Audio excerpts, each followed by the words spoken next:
Assalamualaikum warahmatullahi wabarakatuh. Alhamdulillah, wassalatu wassalamu ala rasulillah. Segala puji dan puja kehadirat Allah subhanahu wa ta'ala, juga salawat dan taslim kepada Nabi besar Muhammad sallallahu alaihi wa ala alihi wa sahbihi wasallam. Saudaraku seiman, semoga anda semua dalam keadaan sehat walafiat, dalam keadaan beriman, dan juga mengisi sisa umur ini semuanya dengan amal saleh, serta Allah mudahkan taubat dari kesalahan-kesalahan masa lalu. Dan semoga Allah subhanahu wa ta'ala menerima seluruh amal yang sudah pernah kita kerjakan, yang sedang kita kerjakan, yang juga yang akan kita kerjakan sampai menjelang ajal dan nanti dengan pahala yang sempurna. Dan semoga juga Allah subhanahu wa ta'ala mengganti dosa-dosa kita menjadi pahala, dan juga menjadikan negara kita sebagai negara yang aman, tentram, damai, dan memberikan petunjuk seluruh pemimpin untuk menjalankan tugas mereka, menyebarkan keadilan, sehingga menjadi sumber pahala buat mereka, serta juga membalas kebaikan-kebaikan yang sudah mereka lakukan. Begitu juga Allah menjadikan seluruh masyarakat agar bergotong royong, bekerja sama dengan pemerintah, saling rangkul-merangkul, sehingga bisa memakmurkan dan memajukan negara, serta semoga utang negara kita juga Allah mudahkan dilunasi dengan semudah-mudahnya. Dan semoga Allah menyatukan kita semua di surga firdausnya tanpa hisab, sebagaimana disatukan dalam majelis ilmu yang mulia ini. Allahumma amin. Saudaraku seiman, kita akan melanjutkan berawu kita, kuni zaujatan najihah. Jadilah istri yang sukses. Ya, sudah dari awal kalau anda ikuti buku ini, ditulis oleh Dr. Najla Sayyid, ya, Dr. Najla Sayyid Nail hafidahullah, dan terjemahan oleh penerbit Menuju Rumah Tangga yang Bahagia. Poin demi poin dibahas dan dikorek oleh beliau bagaimana agar seorang istri bisa sukses, mendapatkan dan meraih cinta dan juga balasan sempurna dari Tuhannya, serta juga mendapatkan cinta dan perhatian dari suaminya. Maka pada kesempatan ini insyaAllah kita akan bahas tentang salah satu poin penting yang sering kali membumbui rumah tangga, yaitu masalah cemburu. Saudaraku seiman, cemburu dia bisa menjadi dua mata pedang yang tajam. Dia bisa tepat sasaran kalau kita meletakkannya pada tempatnya, dan boleh digunakan. Dan dia bisa membunuh, bahkan menghancurkan, bahkan membunuh kalau disalah tempatkan. Saya akan rincikan. Cemburuan dibolehkan dalam Islam, dan potensi ini memang Allah adakan dalam diri kita. Seorang suami merasa cemburu karena cintanya pada istrinya. Seorang istri cemburu karena cintanya pada suaminya. Dia akan menjadi hal yang sangat baik. Bahkan selalu membangun keromantisan, keharmonisan, mengundang rahmat Allah subhanahu wa ta'ala, pahala yang besar, serta juga menghidupkan suasana di antara keduanya bila cemburu itu diletakkan hanya pada pelanggaran agama. Maksudnya, di saat pasangan kita melakukan pelanggaran agama yang Allah haramkan, kita cemburu karena memang dia melanggar agama. Kayak misal, pasangan selingkuh dengan lawan jenis yang lain. Bukan menikah. Misalnya suami bukan poligami, tapi memang melakukan perbuatan dengan wanita yang tidak halal buat dia. Ya, semoga Allah maafkan yang lalu-lalu. Kita bicara sekarang ke depan.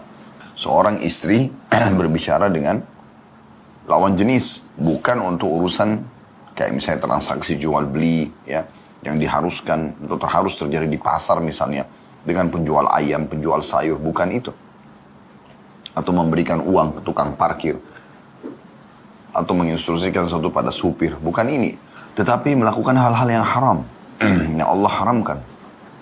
Ya, bahasa langsungnya mungkin berpacaran, selingkuh. Maka ini, teman-teman sekalian, cemburu wajib.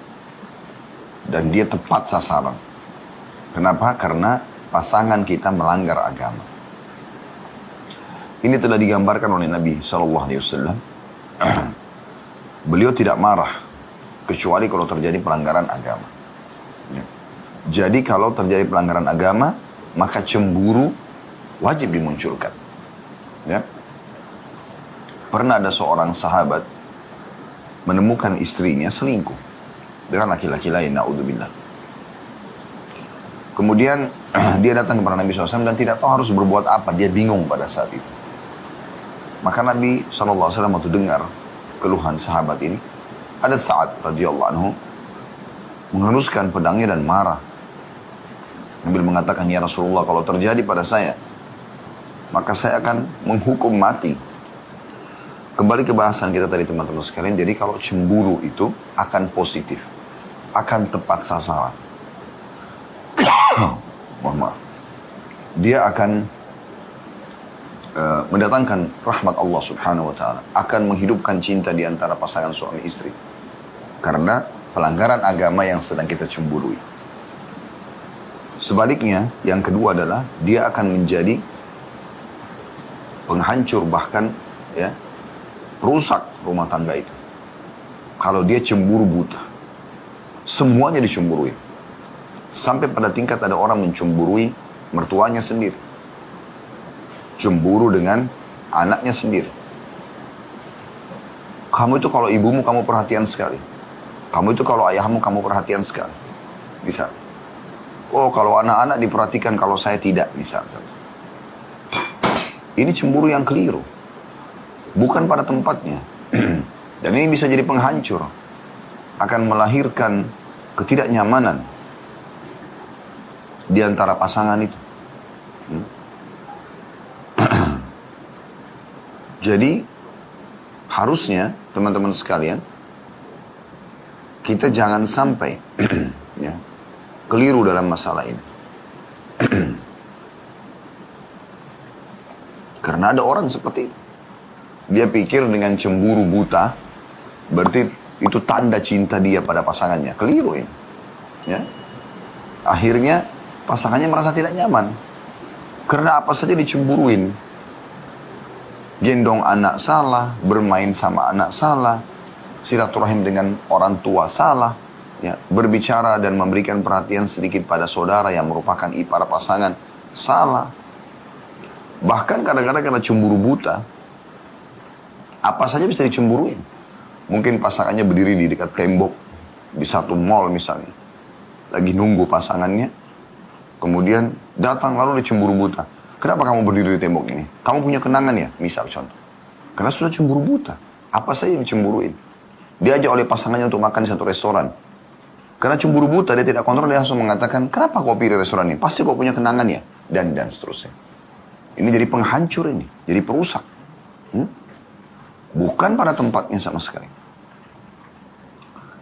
Ada sebagian istri begitu. Pada saat suaminya pulang rumah, lalu kemudian disambut oleh anak-anak. Suaminya dengan penuh kasih sayang menyambut anak-anak tersebut. Kemudian si istri mengatakan, oh, kalau anak-anak diperhatikan, kalau saya tidak. Ini salah tempatnya. Atau misalnya, seorang suami, dia tahu dia butuh dilayani, tapi karena istrinya masih harus melayani anaknya dulu. Anaknya lagi nangis dan butuh karena masih kecil. Oh, kalau anak-anak kamu perhatikan, kalau saya tidak. Ini tidak punya pengertian. Lalu itu anak siapa? Itu anak kita sendiri. Kenapa harus dicemburuin? Nah, ini bukan tepat sasaran. Dan ini bahaya sekali. Banyak sekali rumah tangga ribut, pertengkaran terjadi. Keromantisan berubah jadi pertengkaran. Keributan. Karena cemburu buta. Karena syaitan akan menunggangi ini. Pernah ada kasus rumah tangga yang sampai kepada kami. Ada satu pembantu rumah tangga masuk ke rumah mereka. Bekerja. Sang suami datangkan dengan baik. Tujuannya untuk meringankan beban istrinya. Dan suaminya memang sangat baik. Tidak ada sama sekali ya interaksi yang haram dengan sang pembantu ini. Tapi karena istri cemburu buta, satu waktu kasusnya adalah si suami masuk dari pintu utama rumah, si pembantu masuk dari garasi atau dari dapur, kemudian tiba-tiba bertemu seakan-akan satu arah ke arah ruang tamu. Sang istri melihatnya. Tiba-tiba terjadi pertengkaran besar. Seakan-akan sang suami sudah janjian dengan pembantu di luar, kemudian mereka melakukan sesuatu yang haram. Subhanallah. Sampai suaminya mengatakan, demi Allah, saya bahkan tidak ketemu sama pembantu itu, tapi dia tidak mau tahu. Ributlah. Dan ribut seperti ini, karena cemburu buta, Membuat sampai 2-3 hari mereka tidak romantisan. Yang tadinya mereka bisa dapat pahala dari saling melayani. Senyum aja dengan saudara muslim sudah pahala, apalagi dengan suami istri. Mereka tidak lagi suap-suapan makanan. Yang Nabi SAW mengatakan, sedekah itu sampai sesuap makanan yang kau berikan ke mulut istrimu. Mereka tidak lagi berinteraksi biologis. Yang bercanda, bercengkrama. Yang Nabi SAW mengatakan tidak masuk dalam hal yang sia-sia walaupun begadang semalam suntuk kalau suami istri itu bercengkrama. Hilang semuanya itu. Dan ini bahaya sekali. Sampai pada tingkat bisa menghancurkan rumah tangga. Karena seringnya cemburu buta, udah gak nyaman pasangannya. Udah minta cerai. Di saat sudah mau cerai baru nyesal. Gak ada gunanya. Pasangannya sudah gak mau. Udah gak nyaman. Jadi cinta itu bukan dengan cemburu buta. Cinta itu kalau dalam pandangan kami ya adalah loyalitas dan royalitas. Juga pengorbanan. Orang kalau ucapin saya cinta sama kamu tapi tidak nampak dalam realita kehidupannya pengorbanan.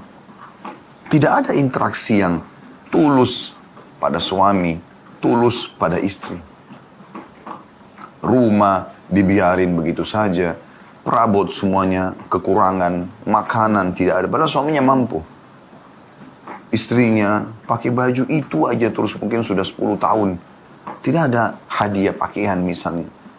Tidak ada sesuatu yang menggembirakan pasangan dengan memberikan hadiah kejutan misalnya.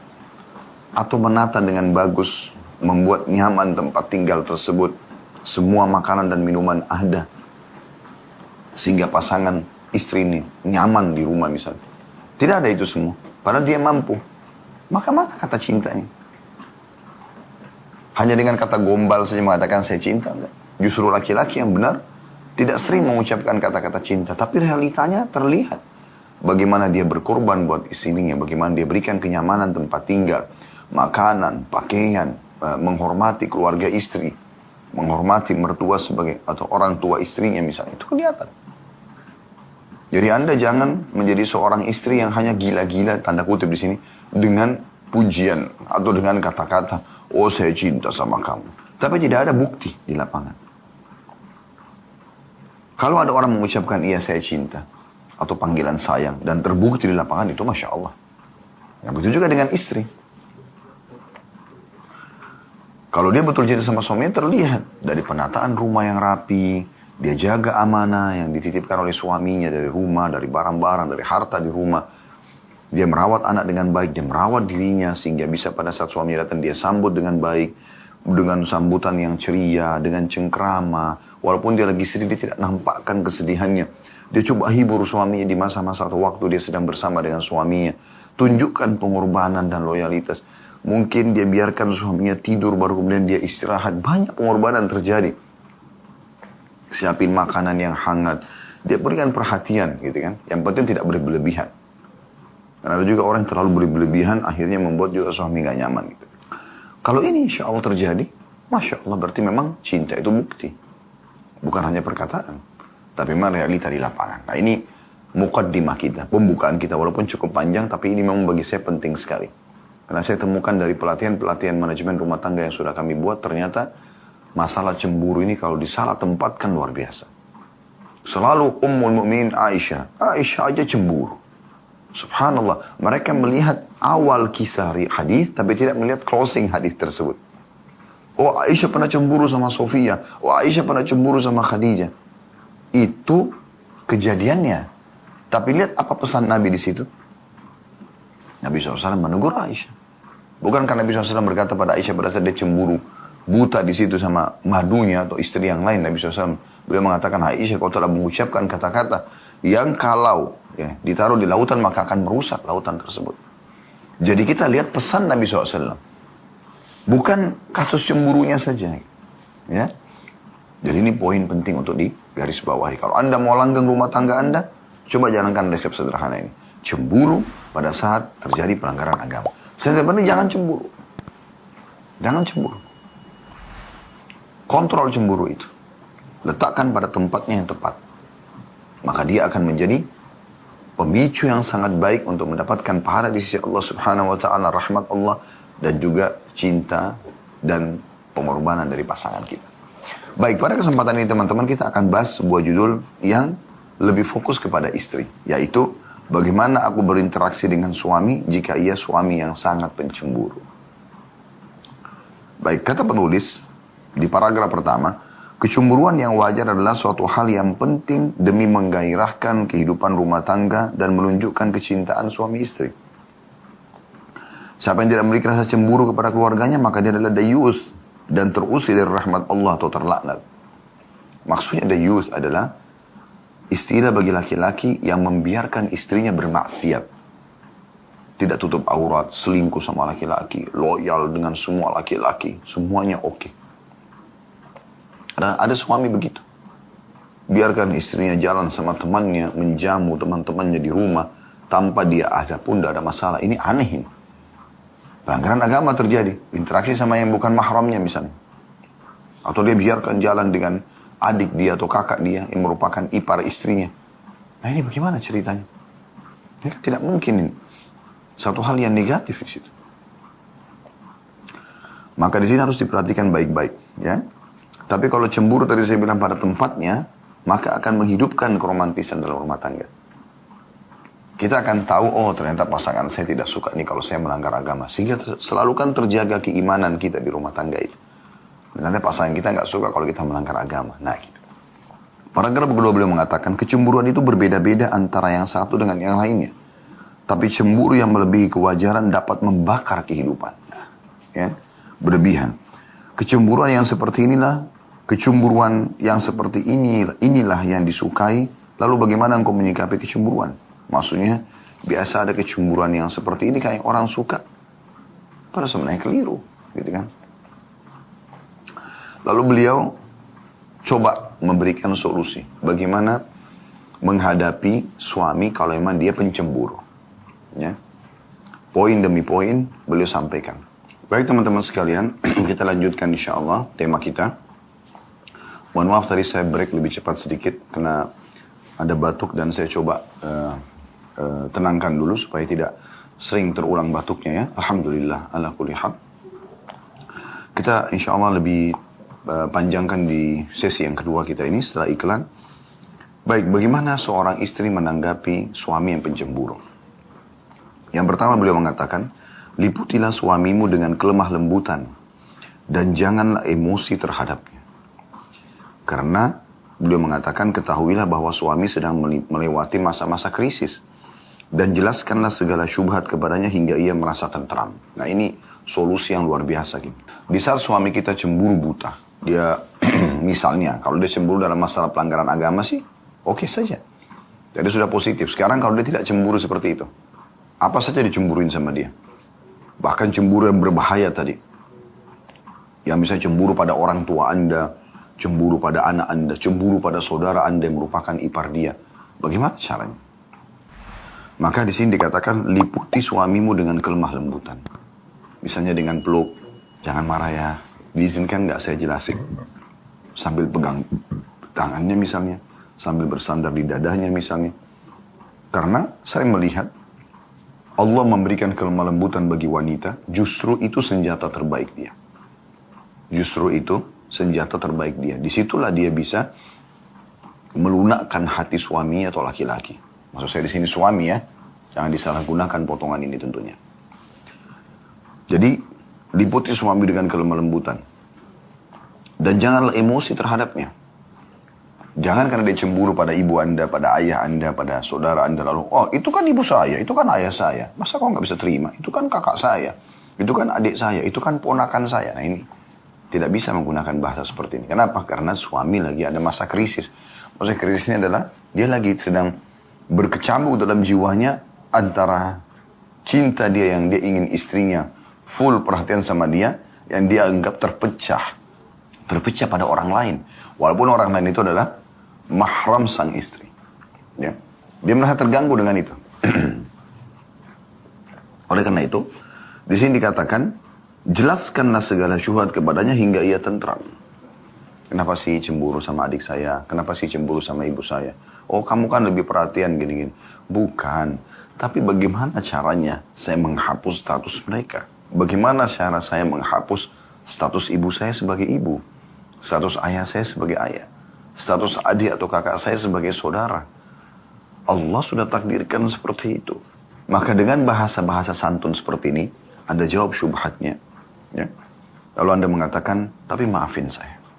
Saya coba akan lebih baik lagi. Cuma berikan saya kesempatan juga berbuat baik sama mereka. Karena Allah memang menjadikan mereka punya hubungan kerabat dengan saya. Maka insya Allah, syubhat demi syubhat yang dia lontarkan kalau Anda jawab dengan santun, dengan drama, akan hilang. Ini solusi yang pertama. Itu jalan yang kedua. Jangan membangkitkan kecemburuannya meskipun tidak disengaja. Ya.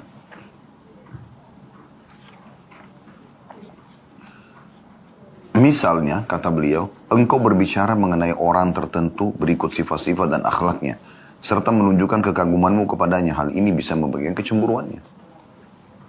Tentu tentang lawan jenis ya. Jangan pernah seorang istri mengucapkan pujian apapun tentang laki-laki lain di depan suami. Karena kecemburuan suami itu lebih besar daripada kecemburuan istri sebenarnya. Walaupun kadang-kadang tidak nampak ya. Tapi itu akan sangat membakar cemburu dia di saat memang ada lawan jenis ya. Lawan jenis istrinya yang merupakan sesama jenis dia yang dipuji-puji oleh istrinya. Oh, tadi ada laki-laki ganteng banget. Itu tadi di cuplikan itu laki-lakinya begini. Puji-puji. Walaupun sebenarnya memang laki-laki itu mungkin ganteng, lebih ganteng dari suaminya. Tapi tidak perlu dipuji di depan suami. Gak boleh bangkitkan kecemburuan dia. Walaupun di sini dikatakan tanpa disengaja. Dikasih contoh tadi dengan memuji kelebihan laki-laki lain di depan dia. Atau masuk juga dalamnya. Jadi selain memuji laki-laki itu bisa juga sekaligus menjatuhkan wibawa sang suami. Mungkin yang sedang Anda puji adalah adik Anda. Kalau tadi kan yang pertama itu lawan jenis secara umum, bukan mahram Anda.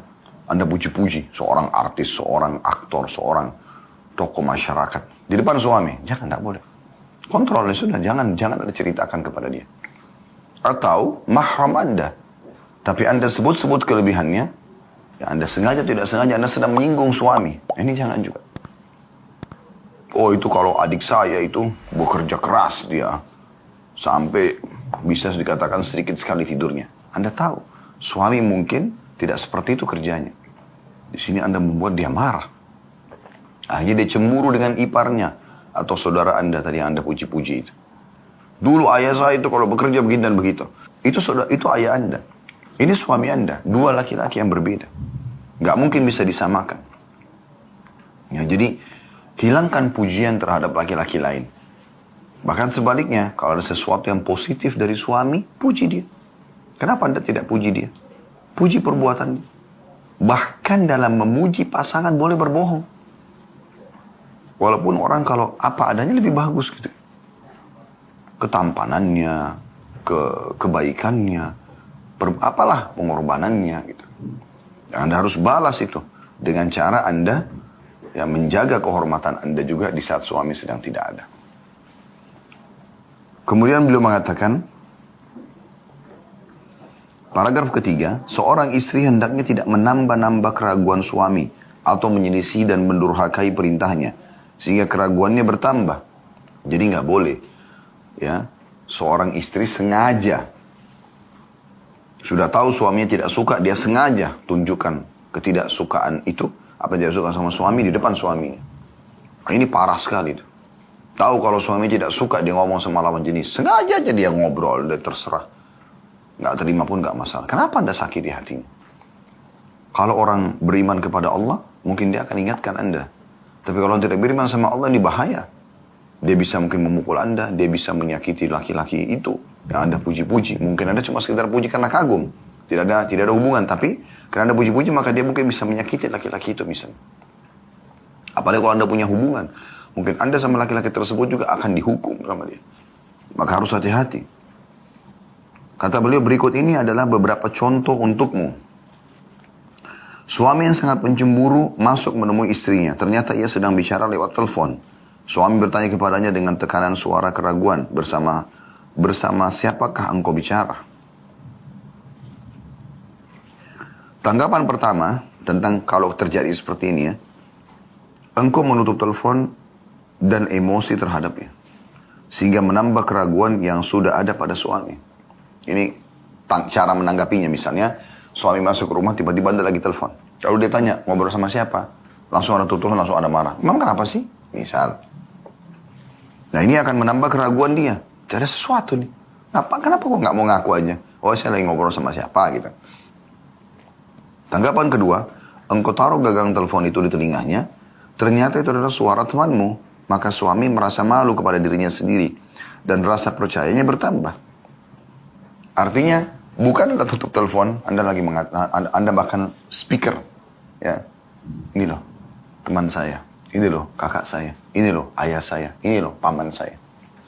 Ketika tiba-tiba mematikan telepon, tiba-tiba menutup layar telepon atau handphone sekarang, itu membuat orang makin ragu. Padahal aku curigaan dalam diri dia. Dan kenapa? Kenapa harus melahirkan ini? Bukankah dia tetangga bantal Anda? Bukankah dia ya laki-laki satu-satunya yang halal untuk memasukkan kemaluannya di kemaluan Anda? Bukankah dia orang yang paling pantas menjadi ayah anak Anda? Apalagi kalau sudah dikaruniai anak. Dialah ayah anak Anda selamanya abadi, dunia dan akhirat. Lalu kenapa harus rusak hubungan dengan dia? Dengan manusia baru yang Anda tidak tahu. Apalagi laki-laki hidung belang di sana yang tahu dengan pujian-pujian gombal-gombal syaitannya. Gitu ya. Kenapa harus seperti itu? Maka yang terbaik adalah menurut Dr. Najrah kasih teleponnya. Nih, biar didengar. Karena kalau didengar, oh ternyata bicara sama ini. Kan hilang semua syubhatnya. Satu sisi memang tidak boleh Anda telepon-teleponan sama laki-laki yang bukan mahram. Tidak ada hajat, tidak usah. Makin seorang istri menjaga ini dan suaminya tahu, maka suaminya makin cinta, suaminya makin perhatian. Tapi kapan suami tahu terjadi hubungan gelap, itu bahaya sekali. Karena laki-laki itu biasa lebih emosional. Ya, dia kalau sakit hati mungkin dia bisa pelampiasan ya, yang tidak dilakukan oleh para wanita. Dan laki-laki itu tidak mudah memaafkan, beda sama perempuan. Bahkan kalau suaminya selingkuh pun, kemudian minta maaf dan dia menyampaikan dengan tulus. Mungkin sang istri masih bisa menerima kalau suami tidak seperti itu. Ya, jadi harus hati-hati. Lalu kata beliau, sementara itu, sisi lainnya ya, suami juga hendaklah menahan diri dan mengusir was-was dari dirinya. Satu sisi tadi istri. Suami juga sama, tidak boleh juga selalu mengikuti itu. Selalu mengikuti ya emosionalnya, selalu mengikuti cemburu butanya. Ini tidak boleh. Atau sengaja memata-matai, tidak boleh. Ya. Sebagaimana dijelaskan oleh beliau mengatakan sementara suami juga hendaknya menahan diri dan mengusir was-was dari dirinya. Karena itu berasal dari syaitan. Kalau tidak ada bukti, tidak ada apa, tiba-tiba dia menerka-nerka saja. Hendaklah ia mengingat sabda Nabi SAW, la yatrukur rajulu ahlahu laylan yatakhawwanuhum wa yatrubu atharatihim. Janganlah seseorang sengaja datang kepada istrinya pada malam hari tiba-tiba untuk menuduhnya berkhianat dan mencari-cari kesalahannya. Diriwayatkan Imam Muslim dan juga ada lafaz yang lain, naha Rasulullah SAW an yatrukar rajulu ahlahu laylan yatakhawwanahum au yaltamisu atharatihim. Rasulullah SAW melarang seseorang mengetuk pintu rumah istrinya di malam hari dalam kurung sepulang dari pepergian karena mencurigainya berkhianat atau mencari-cari kesalahannya. Jadi kalau Anda tidak tahu, jangan sengaja dicari-cari, nggak usah, gitu kan? Supaya hati Anda lebih tenang. Toh juga kalau dia melakukannya, Allah punya cara nanti. Kalau Allah tidak tutupi dia, Allah bisa buka itu kepada Anda. Tapi selama Anda tidak tahu, ya, maka Anda akan lebih tenang hidupnya. Toh kita jalani sampai ajal datang saja.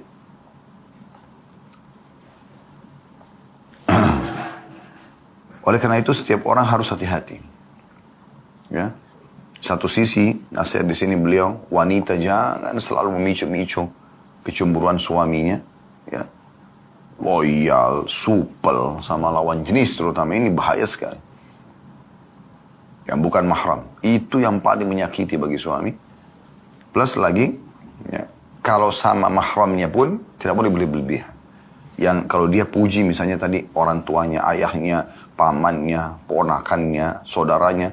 Tapi itu sebenarnya tanpa dia sadari atau dia sadari, sengaja atau tidak sengaja, sedang menjatuhkan suaminya. Dan tidak boleh tajassus, nggak boleh memata-matai.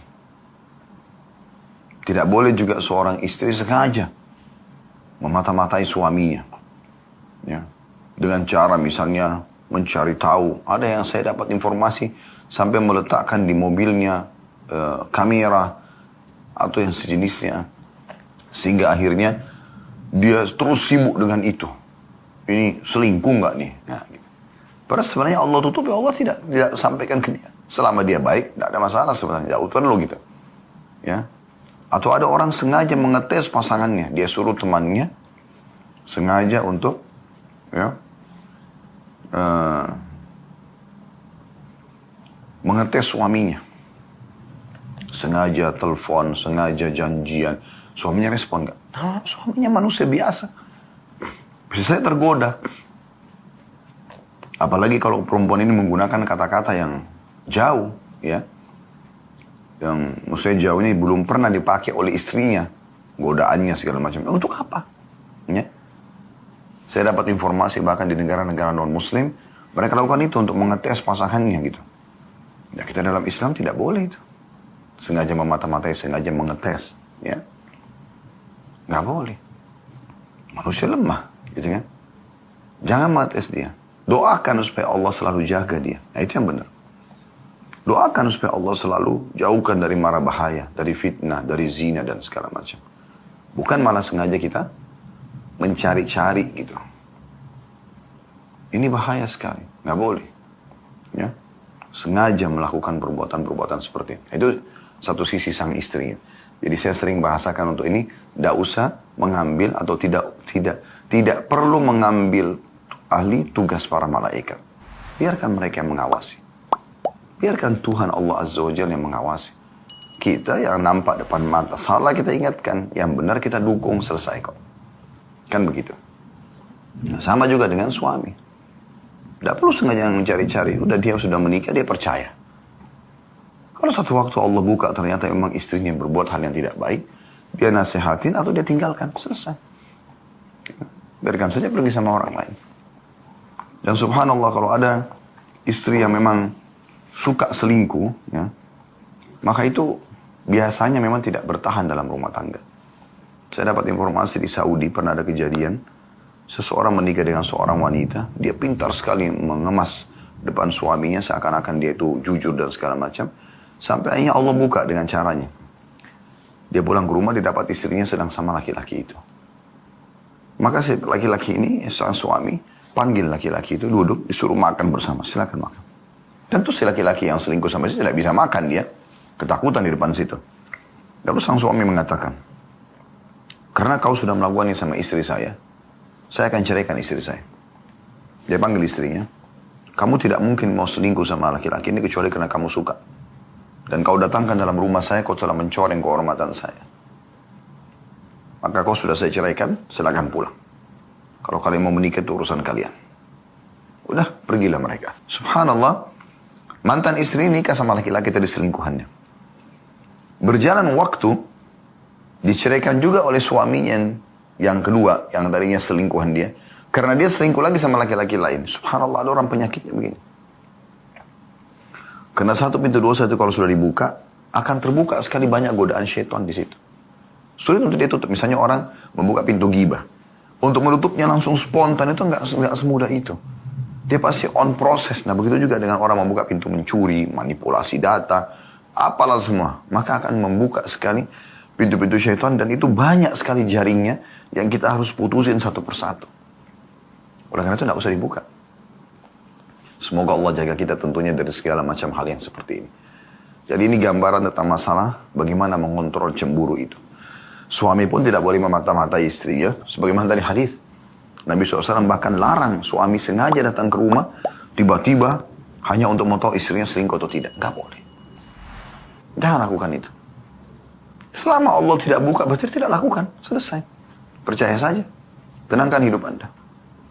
Satu sisi, istri juga selalu menjaga kehormatannya, menjaga nama baiknya, menjaga hubungan baik dengan suaminya, dan inilah laki-laki yang terbaik yang sudah Allah berikan, tidak perlu laki-laki yang lain. Selesai. Jalan sampai ajal datang. Insya Allah kebahagiaan akan bersama kita. Rahmat Allah akan bersama kita. Semoga Allah perbaiki semua rumah tangga kaum muslimin yang sedang menghadapi masalah, dan juga Allah memberikan kita untuk meletakkan rasa cemburu ini pada tempatnya. Semoga bermanfaat. Subhanakallahumma bihamdika asyhadu an la ilaha illa anta astaghfiruka wa atubu ilaik. Wassalamualaikum warahmatullahi wabarakatuh.